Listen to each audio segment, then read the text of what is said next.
नमस्कार, आपण पाहताय कोकणचं नंबर 1 महा चॅनल कोकण साध लाईव्ह बातमीपत्रात आपलं स्वागत। सुरुवात करूया हेडलाईन्सनं। बांगलादेशी महिला प्रकरणी कणकवलीतील त्या लॉज मॅनेजरला अटक। खाडीकिनारी सापडला वाळू कामगाराचा मृतदेह। आणि सिंधुदुर्गात भाजपला मोठा धक्का। आता पाहूया सविस्तर बातम्या। माझी जीवाभावाची माणसं भाजपातही आहेत, अशी प्रतिक्रिया आमदार निलेश राणे यांनी शिवसेना मेळाव्यात झालेल्या प्रवेशावर दिली आहे। भाजपच्या अनेक कार्यकर्त्यांनी शिवसेना प्रवेश केला, त्यावर ते बोलत होते। मी माझ्या मनोगतामध्ये पण स्पष्ट केलं आहे की आपण महायुतीत आहोत। मी आमदार या विभागाचा झालेलो आहे। कुठे जरी असलो तरी आम्ही एका कुटुंबाचा एक भाग आहोत, म्हणून काही वेगळी भूमिका, काही वेगळे विचार घेऊन हा सगळा विषय झालेला नाही। आमदार या नात्याने पुढे जात असताना अनेक कामं आम्हाला संघटनेच्या माध्यमातून किंवा प्रशासनाच्या माध्यमातून करावे लागतात आणि माझ्याबरोबर अनेक वर्षांपासून ही काम केलेली मंडळी आहे। अनेक महिन्यांपासून त्यांचं म्हणणं होतं की तुम्ही जिथे आहात, काही जरी झालं तरी आपण एकाच कुटुंबात राहणार आहोत, तर तुमच्याबरोबर आम्ही इतकी वर्ष काम करतोय आणि सामंत साहेबांबरोबर, आंग्रे साहेबांबरोबर आम्ही हे सगळे एक कुटुंब म्हणून आम्ही काम करतो। म्हणून असं काय नाही की पक्षप्रवेश झाला आणि हे नाही, आम्ही एका कुटुंबाचे भाग आहोत। माझ्याबरोबर जी लोक आहेत ती तिकडे आजही आहेत, म्हणजे असं नाही की बीजेपीत आता माझं कोण नाही किंवा असं काही नाही। माझे जीवाभावाची लोक बीजेपीत सुद्धा आहेत। राष्ट्रवादी काँग्रेस पक्ष, अजित पवार गटांचा, अजितदादा पवारचा जो पक्ष आहे त्याही गटामध्ये माझ्या जीवाभावाची लोक आहेत। आम्ही अलायन्स म्हणून काम करतो, म्हणून ह्याच्यामध्ये काही वेगळं सांगण्यासारखंही काही नाही। आता पक्ष संघटनेचे अनेक कार्यक्रम राज्य पातळीवरून आम्हाला मिळालेले आहेत, ते राबवायचे गावागावापर्यंत, तळागाळापर्यंत। स्वर्गीय बाळासाहेब ठाकरे यांची जयंती आहे 23 तारखेला। आमचा सगळ्या आमदारांचा सत्कार ठेवलेला आहे बीकेसी ग्राउंडवर परवा 23 तारखेला, आणि मग पक्षाचे काही कार्यक्रम आम्हाला हाती घ्यावे लागतील आणि म्हणून एक त्यांना दिशा मिळावी, प्रत्येकाला जो काही समज गैरसमज जो काही असेल तो दूर व्हावा आणि मोठ्या प्रमाणामध्ये शिवसेनेची जी काय वाटचाल सुरू आहे त्याच्यासाठी आज हा घेतलेला मेळावा होता आणि त्याच्या पलीकडे तसं वेगळं काय सांगण्यासारखं किंवा तुम्हाला वाटण्यासारखं काही नाही। खासदार संजय राऊतांना आम्ही किंमत देत नाही। मीडियानं त्यांना 5 दिवस दाखवलं नाही तर लोकच त्यांना विसरून जातील। महायुतीचा संसार सुखाचा सुरू आहे, अशा शब्दात आमदार निलेश राणे यांनी सुनावलंय। तुम्ही एकीकडे आज जिथे मेळावा घेतलाय तर दुसरीकडे विरोधक म्हणजे संजय राऊत असतील किंवा विजय वडेट्टीवार असतील, यांनी असा एक दावा केलाय की उदय सामंत 20 आमदारांना घेऊन भाजपमध्ये प्रवेश करतील, असं त्यांनी राजकीय भूकंप होईल असं ते म्हणतात। तुम्ही याकडे कसं बघता? तुम्ही संजय राऊत यांना गांभीर्याने घेता, आम्ही घेत नाही। असे कितीतरी फालतू स्टेटमेंट ते रोज करत असतात आणि तुम्ही पत्रकार म्हणून तुम्ही क्वालिफाईड पत्रकार आहात, प्रोफेशनल आहात, कोणाचे प्रश्न विचारायचे? ते कधी जनतेतून निवडून आलेत का हो? त्यांच्याबरोबर एकतरी आमदार आहे का? काय त्यांची क्रेडिबिलिटी आहे समाजामध्ये? अहो, जो पत्रकारांच्या माईकवर थुकतो, जो एका महिलेला शिवीगाळ करतो, अर्वाच्य भाषेमध्ये वेगवेगळ्या नेत्यांबद्दल बोलत असतो, अशा व्यक्तींबद्दल तुम्ही प्रश्नही का विचारता? त्यांचं काम आहे ते काहीतरी, तुम्ही न्यूज बनवता त्याची, तुम्ही दाखवायचं बंद करा। 5 दिवसात लोक संजय राऊत कोण विसरतील, पण तुम्ही का जिवंत ठेवलंय, म्हणजे कशासाठी जिवंत, म्हणजे असा मीडियामध्ये जिवंत ठेवलंय मलाही कळत नाही। काय कर्तृत्व त्या माणसाचं महाराष्ट्रामध्ये, योगदान काय? कधी रात्री तयार केलं की चला एक नवीन बातमी सोडूया। सगळे आम्ही शिंदे साहेबांबरोबर आहोत, सगळं हा संसार व्यवस्थित चालू आहे, कुठेही काय अडचण नाही, येणार सुद्धा नाही। कारण का आम्ही कुठल्या हेतूने आलेलोच नाहीये। हिंदुत्व हा विचार असेल आणि महायुती ते कोण बाजूला ठेवायचे, तर हे सगळे जे काय महाविकास आघाडीने ज्यांनी भकास करून टाकला ना महाराष्ट्र आणि देश, अशा लोकांना सत्तेपासून लांब ठेवणं हे आमचं कर्तव्य समजतो आम्ही। म्हणून संजय राऊत काय बोलतो, त्या माणसाला कामधंदे नाही हो। खासदार नारायण राणेंच्या पाठपुराव्यानं चिपी विमानतळाची व्यवस्था सुधारलेली दिसेल अशी प्रतिक्रिया आमदार निलेश राणे यांनी दिली आहे. तसेच गोव्यातील मोपाचा परिणाम चिपीवर झाल्याचंही निलेश राणे म्हणाले. साहेब, चिपी विमानतळाचा जो प्रश्न आहे, तुमच्याकडून खूप अपेक्षा आहेत लोकांच्या, राणे परिवाराकडे सत्ता द्यायची आणि पर्यटन जिल्हा असलेल्या सिंधुदुर्गातच चिपी विमानतळ म्हणजे मुंबई आणि सिंधुदुर्गची सेवा बंद आहे. तुम्ही कसे प्रयत्न करणार आहेत, कसा पाठपुरावा करणार आहेत? प्रयत्न ऑलरेडी सुरू आहेत. मला असं वाटतं तुम्ही सन्मान्य ज्योतिरादित्य सिंधिया यांचं पत्र जे राणे साहेबांना दिलं ते आपण बघितलं नाही. ते त्या विषयाबद्दल होतं, पण चिपी विमानतळासाठी पण डीजीसीए आणि वारंवार प्रत्येक विभागामध्ये प्रत्येक मंत्रालयामध्ये साहेबांना सांगावं लागत नाही. आता हा विषय कसा, हा केंद्र निगडीत आहे.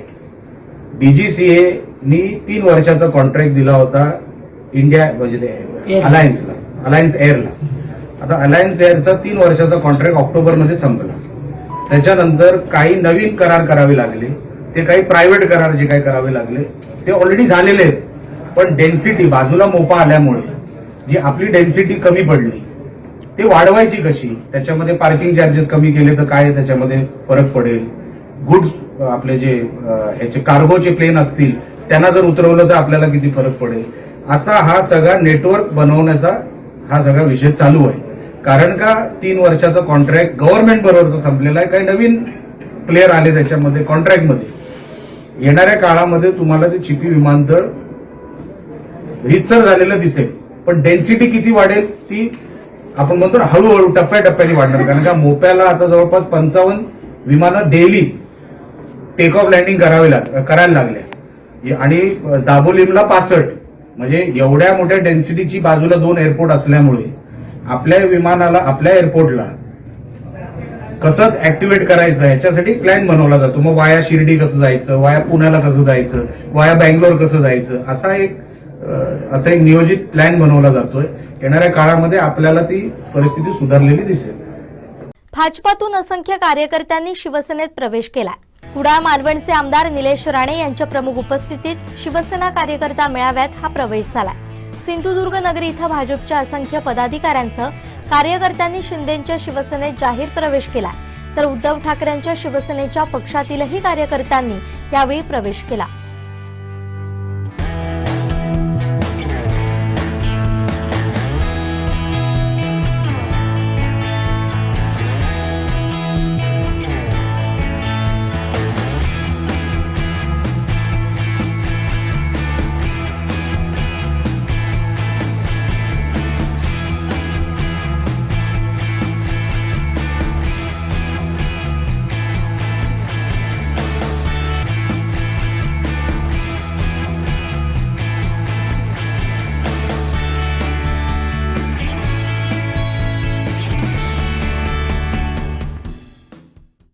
सिंधुदुर्गच्या सागरी पर्यटनाचे जनक आणि महाराष्ट्राच्या जलपर्यटनाचे शिल्पकार असलेल्या डॉक्टर सारंग कुलकर्णी यांनी एमटीडीसीच्या जलपर्यटन सल्लागार पदाचा राजीनामा दिल्यानं खळबळ उडाली आहे. डॉक्टर कुलकर्णी यांचा मोठा अभ्यास असलेले सिंधुदुर्गातील बहुचर्चित पाणबुडी आणि अंडर वॉटर आर्टिफिशियल रीफ हे दोन्ही प्रकल्प पुन्हा एकदा रखडण्याची भीती निर्माण झाली आहे. तर डॉक्टर सारंग कुलकर्णी यांच्या तडकाफडकी राजीनाम्यामुळे महाराष्ट्राच्या पर्यटन क्षेत्रात उलटसुलट चर्चांना उधाण आलंय. नव्या सरकारचा मंत्रिमंडळ विस्तार आणि खाते वाटप झाल्यानंतर नोकरशाहीच्या फेरबदलात महाराष्ट्र सरकारनं प्रशासकीय कार्यक्षमतेला अनुकूल करण्यासाठी काही IAS अधिकाऱ्यांच्या बदल्या केल्या. त्यात मत्स्य व्यवसाय आयुक्त अतुल पाटणे यांची पर्यटन आणि सांस्कृतिक कार्य विभागात सचिव म्हणून नियुक्ती करण्यात आली आहे. पाटणे यांच्या नियुक्तीला आठवडा झाला नाही तोच डॉक्टर सारंग कुलकर्णी यांनी राजीनामा दिल्यानं चर्चेचा विषय ठरलाय. अंदमान इथं सागरी जीव संशोधक म्हणून कार्यरत असलेल्या डॉक्टर सारंग कुलकर्णी यांची 2006 साली एमटीडीसी सोबत स्नॉर्कलिंग प्रशिक्षक म्हणून नाळ जुळली होती. महाराष्ट्राचे तत्कालीन पर्यटन सचिव भूषण गगराणी यांनी सिंधुदुर्गमध्ये काम करण्यास त्यांना आमंत्रित केलं होतं.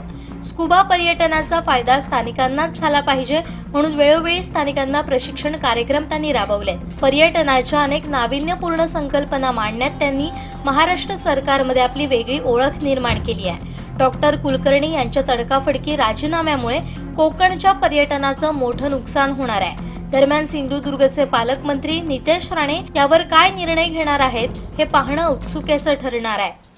रेवंडी खाडीकिनारी वाळू उपसा करणाऱ्या 5 कामगारांवर छोट्या नौकेतून आलेल्या काही जणांनी हल्ला केल्याची घटना रविवारी रात्री घडली होती. या जखमी अवस्थेत खाडीपात्रात पडलेल्या एका वाळू कामगाराचा मृतदेह सकाळी शेलटी खाडीकिनारी आढळून आला. या प्रकरणी मालवण पोलीस ठाण्यात तळाशील येथील 5 जणांवर खुनाचा गुन्हा दाखल करण्यात आलाय. यातील एका संशयित आरोपीला पहाटे ताब्यात घेण्यात आलाय. अन्य 4 जणांचा शोध सुरू आहे.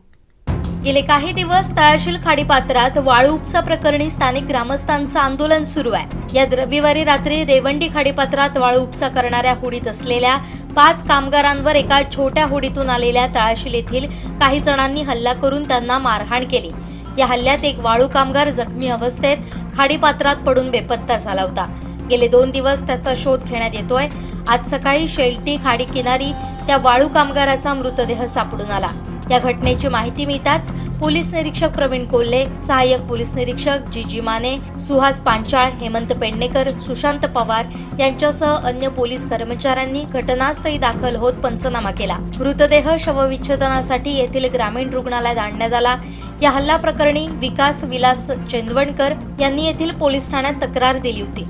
त्यानुसार रात्री संशयित आरोपी ललित देऊलकर वय 30, तेजस सादिये वय 26 दोन्ही राहणारे तोंडवळी तळाशील यांच्यासह अन्य 3 विरोधात पोलीस ठाण्यात गुन्हा दाखल करण्यात आला होता.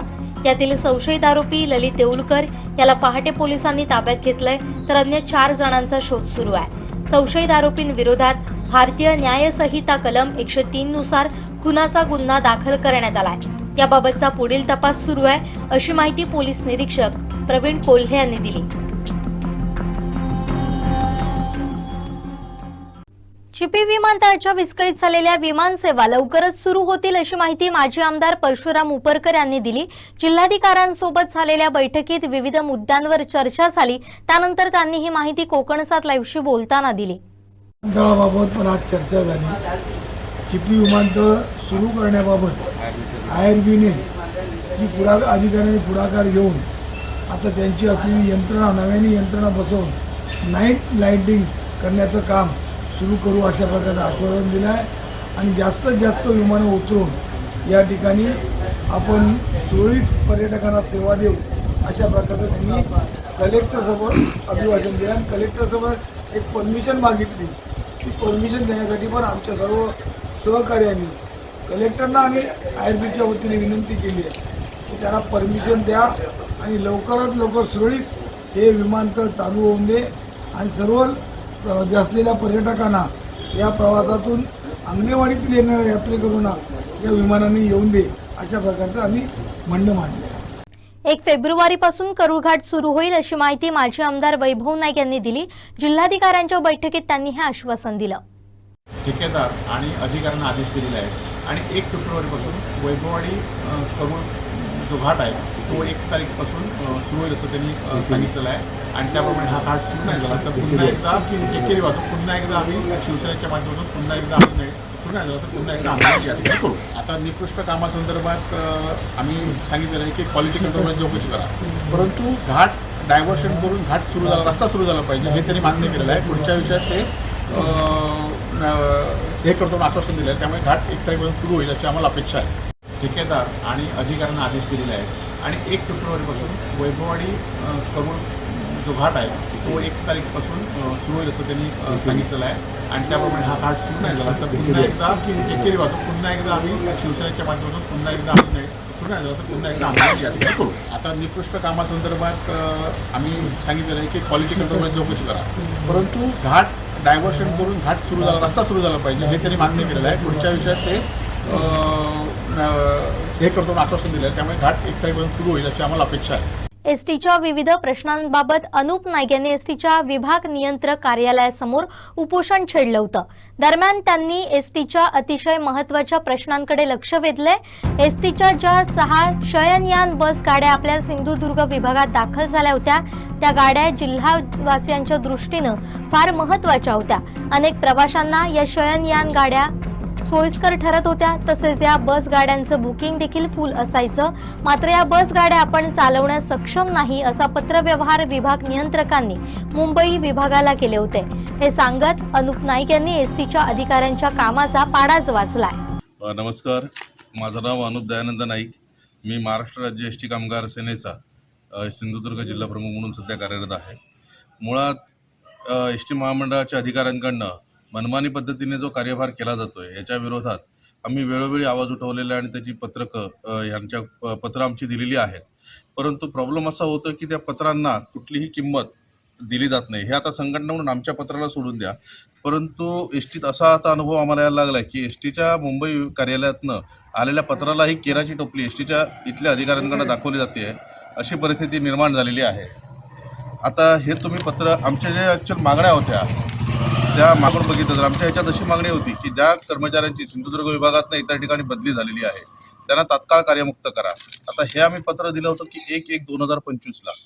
आता जानेवारीच्या पहिल्या दिवशी पत्र दिलं. 9 तारखेला आम्ही उपोषण प्रस्तावित केलं होतं. जर ही कामं नाही झाली तर 8 तारीखला ह्या लोकांनी आम्हाला बोलवलं आणि त्यांनी सांगितलं की आम्हाला लेखी उत्तर दिलेलं आहे की 8 दिवसाची आम्हाला वेळ द्या, आम्ही 8 दिवसात या सगळ्या प्रश्नाचं सोक्षमोक्ष लावून देतो. परंतु तुम्ही बघू शकता की 4 डिसेंबर 2025ला इथे हे जे आहेत महाव्यवस्थापक यांनी मुंबई विभागातनं एक पत्र यांना पाठवलेलं आहे विभाग नियंत्रकांना की ज्यांची आंतरविभागीय बदली झालेली आहे त्यांना तातडीनं इथनं कार्यमुक्त करा आणि तसा अहवाल आपल्या कार्यालयात सादर करा. हे पत्र येऊनही 1 तारीखला आम्हाला उपोषणाची नोटीस द्यावी लागते. त्याच्यानंतर प्रशासन 8 दिवस घेतोय, तरीही काही हालचाल होत नाही. त्याच्या विरोधात आम्ही आता हे 20 तारीखला इथं उपोषणासाठी बसलेलो आहोत. आमची दुसरी मागणी होती जे अनुकंपा तत्वावरील ज्या मुलांना नोकऱ्या लागलेल्या आहेत त्यांना तातडीने नोकरीत सामावून घ्या. वडील गेलेत, काही गेलेत, कुटुंबात आधार नव्हता, अशी मुलं वाट बघत होती. आमचं ही नोटीस गेल्यानंतर 2 दिवसातच त्यांना अनुकंपा तत्वावरील मुलांना त्यांनी सामावून घेतलेलं आहे. म्हणजे त्याच्यासाठी आम्हाला नोटीस द्यावी लागली क्षुल्लक कामांसाठी. त्यानंतर विनंती बदल्या ज्या आहेत त्या तात्काळ करण्यात याव्या. ज्या कर्मचाऱ्यांची प्रलंबित प्रकरणं आहेत, म्हणजे आता आश्चर्य वाटेल की हे सांगतात की 35 लोकांना जर आम्ही आता ॲट अ टाइम सोडलं तर आमच्या सिंधुदुर्ग जिल्ह्यात खूप कमतरता लाभेल कर्मचाऱ्यांची. पण आत्ताच मला बातमी अशी मिळाली आहे की टोटल आजच्या घडीला 12 लोक ही लाईन ऑफ म्हणजे क्षुल्लक गोष्टीमुळे कुठेतरी ₹1 जास्त मिळाला, ₹5 कमी मिळाले कंडक्टरकडे किंवा एखादा गाडी घासलेली असेल त्याच्यासाठी आता 12 लोक हे सस्पेंड आहेत, ज्यांना सस्पेन्शन उठवण्यासाठी मोठं काही करायची गरज नाही आहे. सक्षम इथल्या अधिकाऱ्यांनी त्यांचं हिअरिंग चालवायचं आहे आणि त्यांना इथनं हे उठवायचं आहे त्यांचं निलंबन. म्हणजे ही लोक कर्मचारी म्हणून आपल्याला कामासाठी मिळू शकतात. 12 लोक आता लाईन ऑफ असताना 3 लोक आता इथं मला भेटलीत की ज्यांचं ट्रेनिंग पूर्ण झालेलं आहे, त्यांना फक्त डेपो अलॉट करायचं आहे. म्हणजे 15 ते 20 लोक एक्स्ट्रा असताना ही लोक मॅनपॉवर नाही आहे का कारणास्तव, खोट्या कारणास्तव कर्मचाऱ्यांना इथनं सोडत नाही आहेत.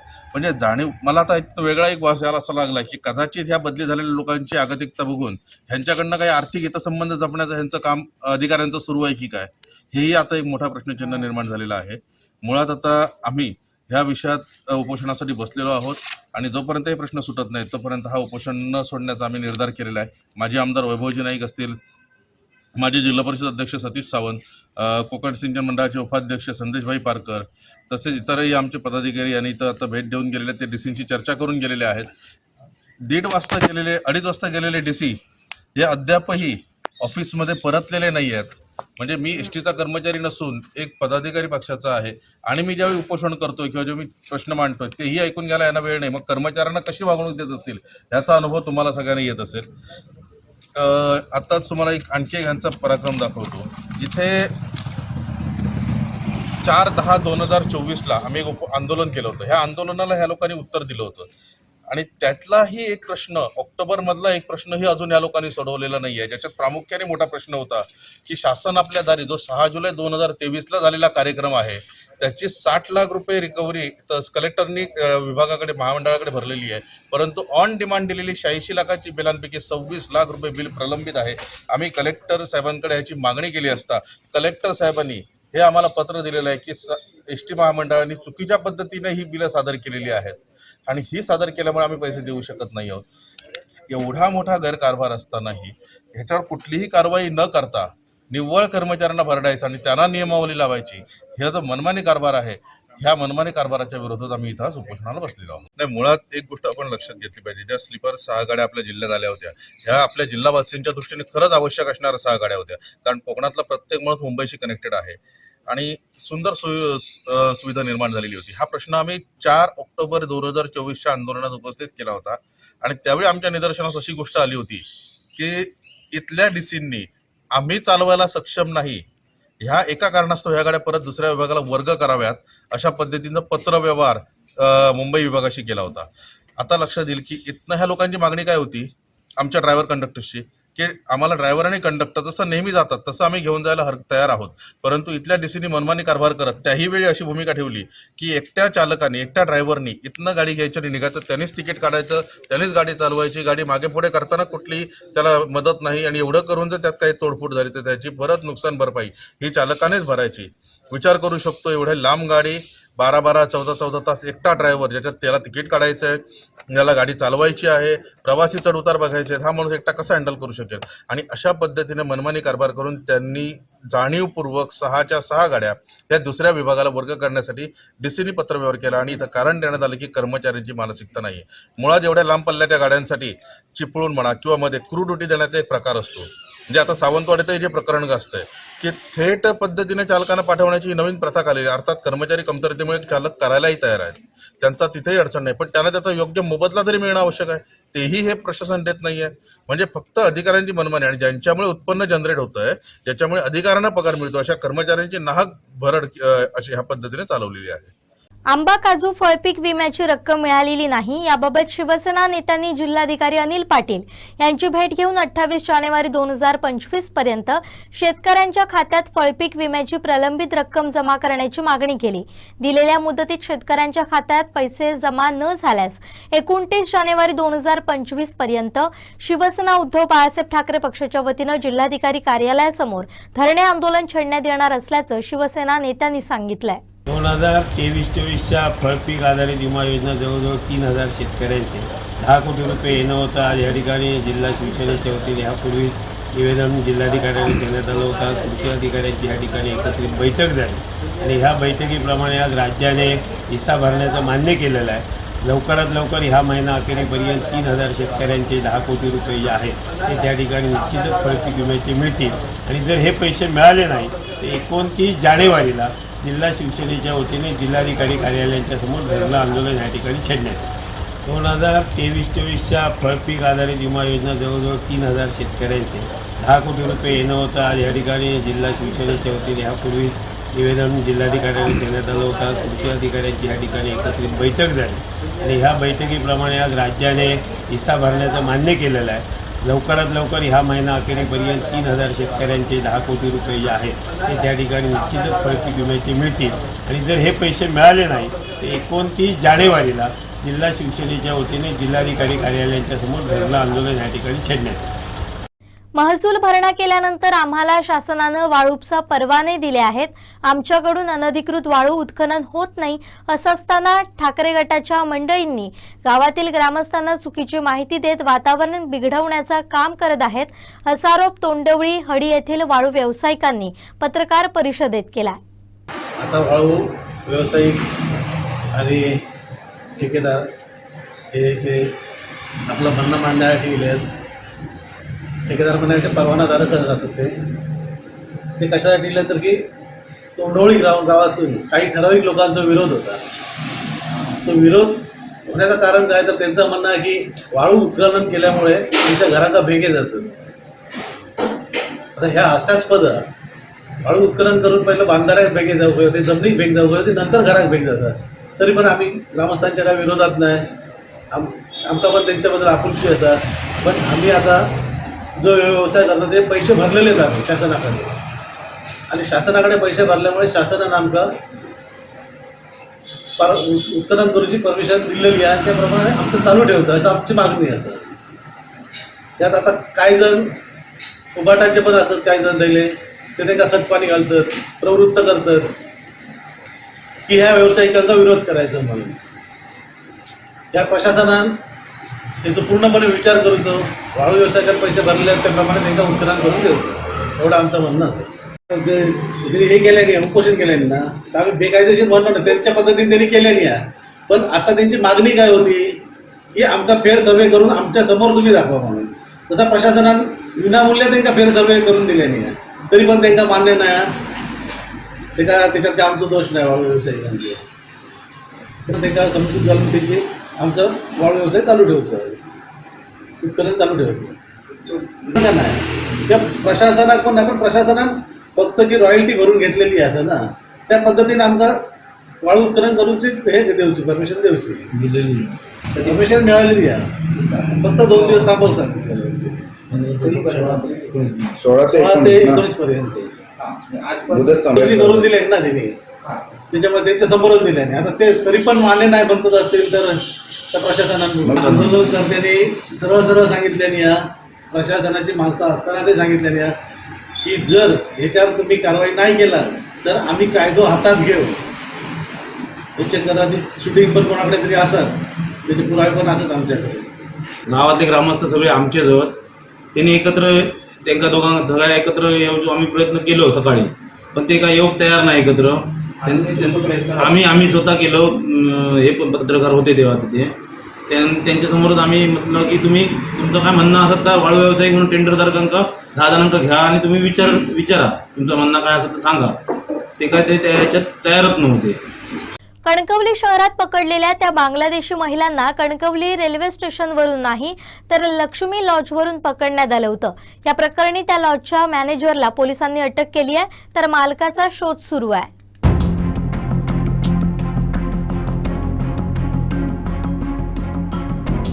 कणकवली शहरात पकडलेल्या बांगलादेशी महिलांकडून वेश्या व्यवसाय करून घेण्याच्या गुन्ह्यात कणकवली एसटी स्थानकासमोरील लक्ष्मी लॉजचा मॅनेजर ओंकार विजय भावे वय 32 राहणार कळसुली याला कणकवली पोलीस निरीक्षक मारुती जगताप यांच्या मार्गदर्शनाखाली PSI अनिल हाडळ, हवालदार पांडुरंग पांढरे यांनी अटक केली आहे. ही कारवाई जानवली ब्रिज नजीक सोमवारी रात्री करण्यात आली आहे. 15 जानेवारीला कणकवलीत पकडण्यात आलेल्या 2 बांगलादेशी महिलांकडून लक्ष्मी लॉज इथं वेश्या व्यवसाय करून घेतला जात असल्याचं पोलीस तपासात निष्पन्न झालं होतं. त्यानुसार 20 जानेवारीला कणकवली न्यायालयात वाढीव पोलीस कोठडीची मागणी करताना तपासी अधिकारी PSI अनिल हाडळ यांनी अनैतिक व्यापार प्रतिबंध 1956 कलम 5(1) हे कलम लावलं होतं. लक्ष्मी लॉजचा मॅनेजर ओंकार याच्या मागावर पोलीस होते. तो जानवली ब्रिजकडे येणार असल्याची माहिती मिळताच PSI अनिल हाडळ, हवालदार पांडुरंग पांढरे यांनी सापळा रचून त्याला ताब्यात घेत कणकवली पोलीस ठाण्यात आणून अटक केली. लक्ष्मी लॉजच्या मॅनेजरला अटक केल्यानंतर आता लॉज मालक सुद्धा पोलिसांच्या रडारवर आहे.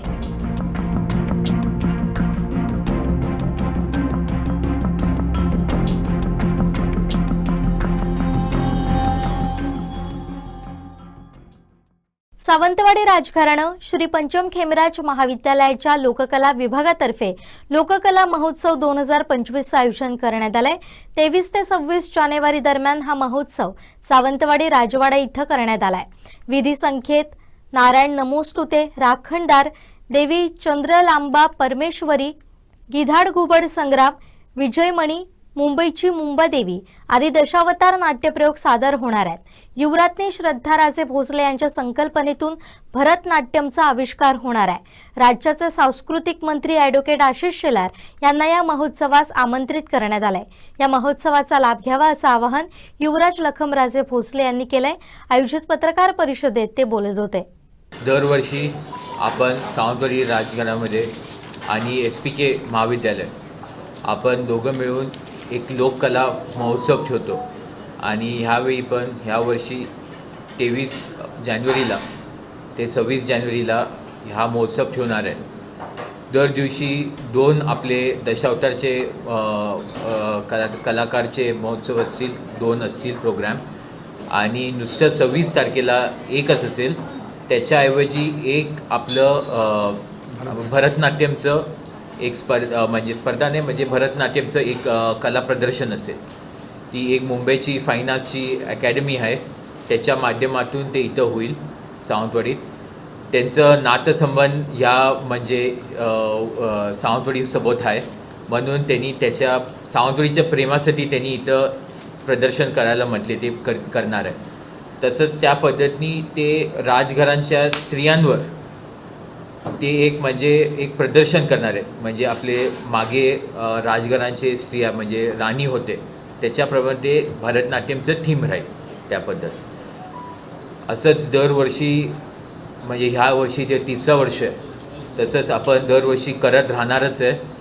कुठेतरी आपल्या दशावतार लोककलांना आणि कलाकारांना प्रोत्साहन देणं ते आपलं म्हणजे मेन अजेंडा आहे. आणि वेगळे कला आपण दरवर्षी आपण इंट्रोड्यूस करतो, म्हणजे कुठेतरी त्यांना प्रोत्साहन मिळणं, कुठेतरी त्यांना आपल्या लोकल म्हणजे सावंतवाडीच्या भागामध्ये काय सिंधुदुर्गाच्या भागामध्ये कुठेतरी त्यांना म्हणजे ते प्रदर्शन कुठेतरी त्यांना कला बघायला मिळालं पाहिजे. असे आपण मागच्या ह्या काळामध्ये आपण जवळच्या काळामध्ये भरपूर असे नाटक प्रदर्शन होतात आहे सगळीकडे. तर मला भरपूर आनंद येतो की सगळेजण आज कुठेतरी आपल्या जुन्या कलाला दशावतारच्या कलाला कुठेतरी वाव देत आहे आणि या पुढच्या काळामध्ये 100% एक चांगलं पद्धतीने मला वाटतं एक कलाकारांना म्हणजे नुसतं दशावतार कलाकार नाही पण एक कलाकारांना एक प्लॅटफॉर्म मिळतो आणि आपले सगळे बाहेरचे मंडळी असतील काय इकडचे पण सावंतवाडीचे स्थानिक पण असतील त्यांना ते कलाकारांची म्हणजे एक चांगल्या पद्धतीने म्हणजे त्यांना बघायला मिळेल त्यांची कला. साहेबांनी सांगितल्याप्रमाणे दिनांक 23 जानेवारी ते 26 जानेवारी असं 4 दिवसाचे आम्ही दरवर्षीप्रमाणे सालाबादप्रमाणे लोककला महोत्सव दशावतार आम्ही आतापर्यंत आम्ही आयोजित करत आलेलो आहोत. आणि सांगायला खरोखर अभिमान वाटतो आणि आनंद वाटतो की राजघराण्याच्या आणि डॉक्टर भारमल सरांच्या संकल्पनेतनं हा जो आज दशावतार महोत्सव सुरू आहे, आज खरोखर अतिशय चांगली प्रसिद्धी तुमच्या माध्यमातून मिळालेली आहे. त्यामुळे प्रत्येक दशावतारी मंडळ साधारण 1 डिसेंबर आला की सर यावर्षी दशावतार महोत्सव आहे ना असं विचारतात आणि आम्हाला पण त्याच्यामध्ये पार्टिसिपेट करून घ्या असं सांगतात. आणि त्याचबरोबर इथले जे काही प्रेमी आहेत ते पण यावर्षी आहे ना मंडळ म्हणजे अशा प्रकारचा महोत्सव हे विचारतात. तर हा केवळ तुमच्या प्रसिद्धीमुळे या गोष्टी शक्य झालेल्या आहेत. त्या महोत्सवामध्ये सिंधुदुर्ग जिल्ह्यातली 7 नामांकित मंडळं दशावतार मंडळ सहभागी होत आहेत. त्यामध्ये 5 ही पारंपरिक आहेत आणि 2 नवोदित आहेत. साहेबांच्या म्हणण्याप्रमाणे सांगितलं त्यांनी दिलेल्या सूचनेप्रमाणे दरवर्षी आम्ही 2 मंडळांना नवीन मंडळांना हे देतो इंट्रोड्यूस करतो आहे. यावर्षी सरांनी सांगितलं की तुम्ही 3 मंडळांना त्यांना नवीन मंडळांना हे द्या. त्याप्रमाणे यावर्षी आम्ही 3 नवीन मंडळांना तिथं हे दिलेलं आहे संधी दिलेली आहे. त्यामध्ये सुरुवातीला सांगायचं म्हणजे पहिले ही सगळी एकूण 7 मंडळं भाग घेत आहेत. 1.5 तासाचे 2 प्रयोग एका दिवसाला होतील. पहिल्या दिवशी 23 तारखेला विधी संकेत हा कैलासवासी बाबी कलिंगण यांचं प्रस्तुत हे जे कलेश्वर दशावतार मंडळ आहे त्याचा पहिला प्रयोग होईल. आणि दुसरा प्रयोग हा नारायणी नमस्तुते जय हनुमान पारंपरिक दशावतार मंडळ आरोस या मंडळाचा असेल. दुसऱ्या दिवशी राखणदा हा नाईक मोचेमाडकर जे या संस्थेचे दशावतार संस्थेचे अध्यक्ष आहेत म्हणजे मोचेमाडचे त्यांचा प्रयोग होईल. आणि त्यानंतर दत्तमाऊली दशावतार मंडळ सिंधुदुर्ग यांच्या देवी चंद्रलांबा परमेश्वरी हा नाट्यप्रयोग सादर केला जाईल. तिसऱ्या दिवशी गिधाड गोबर संग्राम हा देवेंद्र नाईक म्हणजे दशावतार सिंधुदुर्ग जिल्हा दशावतार मंडळाचे सेक्रेटरी यांचा कार्यक्रम असेल, यांचा नाट्यप्रयोग असेल. आणि दुसरा असेल विजयमणी हा सिद्धेश्वर हे नवीन मंडळ आहे दोडामारचं. सरांनी सांगितल्याप्रमाणे आम्ही दोडामारला तालुक्याला सुद्धा यावर्षी संधी दिलेली आहे. त्या मंडळाचा हा प्रयोग असेल विजयमणी.